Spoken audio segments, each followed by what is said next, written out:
Yo, what is good, YouTube? Krystian checking back in with another video.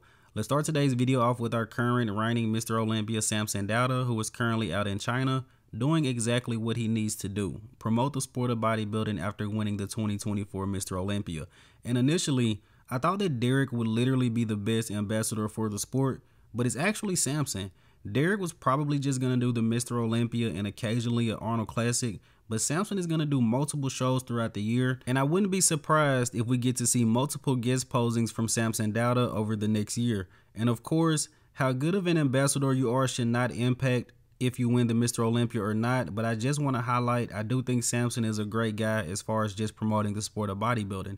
And I said this immediately after he won, but this could potentially be the start of a reign, guys. And I know this may sound crazy to some of you guys, but looking at Dorian, Phil, Ronnie, even Big Rami, I've been looking to see who is the best bodybuilder from 5'9" to 5'11", because there seems to be the height range of guys that win multiple Olympia titles, and that is without a doubt Samson Dauda. He could be 6 feet, but we'll say 5'11". Now next up, we have a recent update from Rubiel Mosquera, also known as Nexzilla. We also have a special appearance from Breon Ainsley, and also some shocking news. Reported by Who is the Best Bodybuilder on Instagram, Rubiel will not be competing in the 2024 Prague Pro. Shocker. And at the time of me recording this video, Rubiel has not confirmed that he is out of the Prague Pro, but taking a look at this update, if this is recent, Rubiel does not look like he's going to hop on a stage in 3 weeks. And I'm pretty sure there's a lot of fans that are going to be upset. I think Rubiel has pulled out of 4 shows this year, Prague Pro making that 5. And I'm not exactly sure why he's out of Prague. To be fair, he was going up against Martin Fitzwater and that was going to be a tough show. But I have no idea why Rubiel commits to shows if he isn't going to do them. And looking at Rubiel's physique now, it looks like he never had any intentions on doing the Prague Pro. Could just be me. Now next up, let's switch over to the mutant Nick Walker, who recently posted an update. And if you guys follow Nick over on Instagram, since splitting from Matt Jansen, Nick has been a lot more active. Seems like he's showing his personality a lot more, and that is exactly what we want to see from him. And I'm not going to play it here in today's video, but you guys should go over to Nick Walker's YouTube channel. He talked about in a recent video that he's doing well mentally. He doesn't feel like everyone is surpassing him.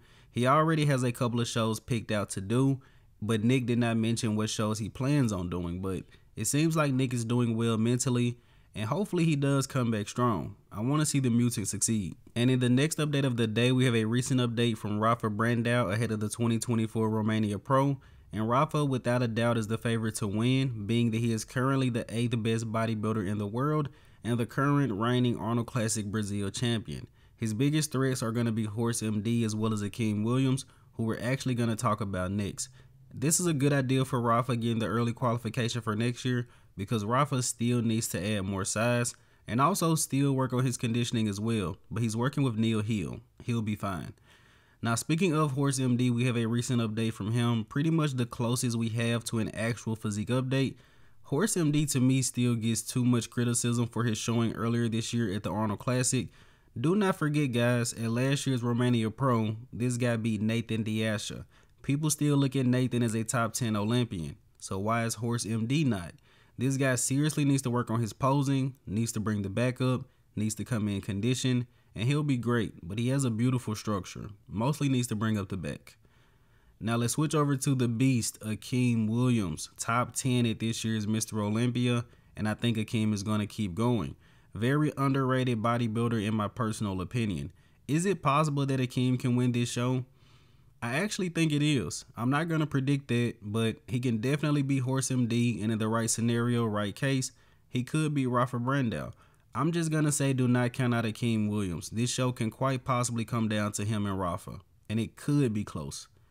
Now switching over to a recent update of Krystian Wolski, very good bodybuilder as you guys can see from the back poses.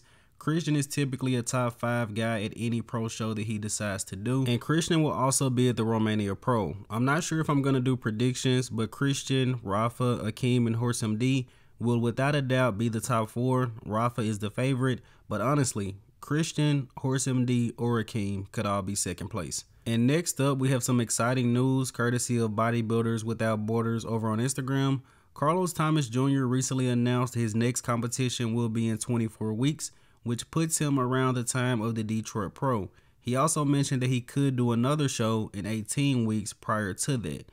Now, I want to go ahead and get this out the way because I'm already seeing the comments. Do not compare Carlos Thomas to Rubiel as far as pulling out of shows. Yes, Carlos has pulled out of a couple of shows.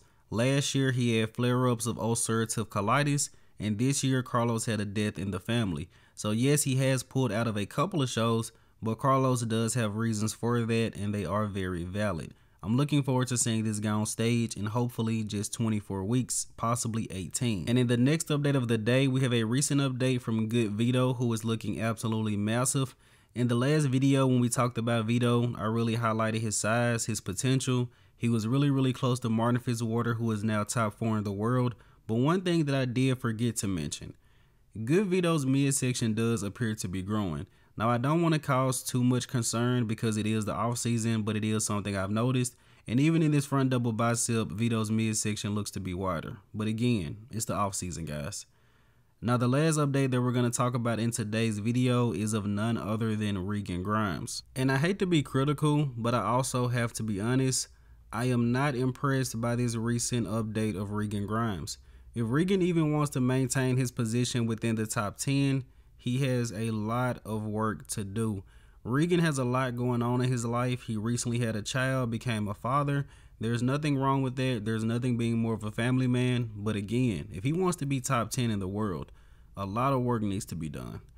Now let's go ahead and wrap up today's video here with the archive of the day. And this is a great picture of this guy, by the way. I'm glad I found this. But let me know in the comment section below who is this. And as always, I hope you guys did indeed enjoy this video. And if you have not done so already, be sure to like the video and subscribe to the channel. Maybe we can get to 10K before the year is out. Maybe.